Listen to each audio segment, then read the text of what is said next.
poem "The Rear Guard" by Siegfried Sassoon. And right under, if you look at the poem, right under the title, it says Hindenburg Line of 1916. And so I did some research on what the Hindenburg Line was, and I guess 1916, so it had to have occurred during the World Wars. And what I found was the Hindenburg Line was a tunnel. It was a defense system that the German Nazis built to kind of have a place to back up when either England or other countries were rushing them into.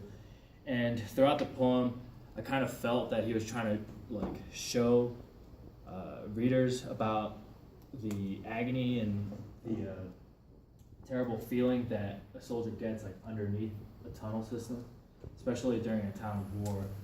And throughout the poem, he kind of goes on about the feelings of this one soldier, and in the end, it seems like the soldier's breaking.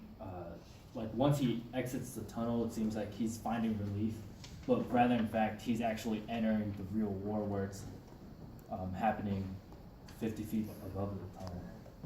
So, the rear guard.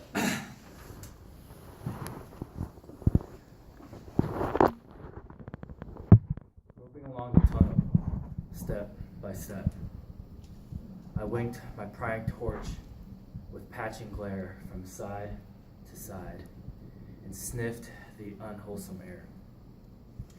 Tins, boxes, bottles, just shapes too vague to know, and I was exploring from 50 feet below. Tripping, I grabbed the wall and saw someone lie, humped at his feet, half hidden by a rug.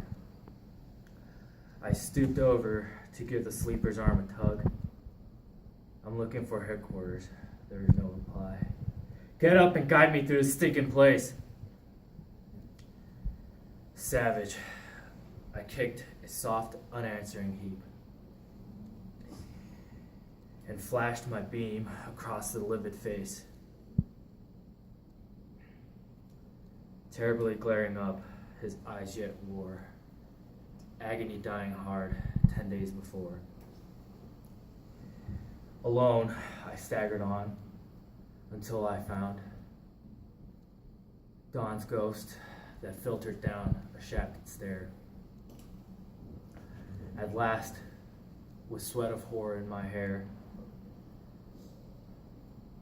I climbed through darkness to the twilight air, unloading hell behind me, step by step.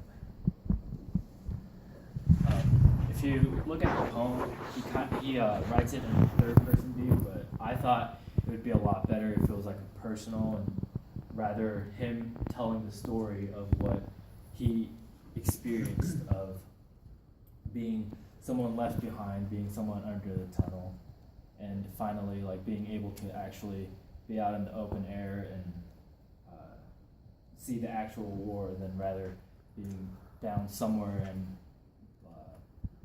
being all with terror 50 feet below in the tunnel.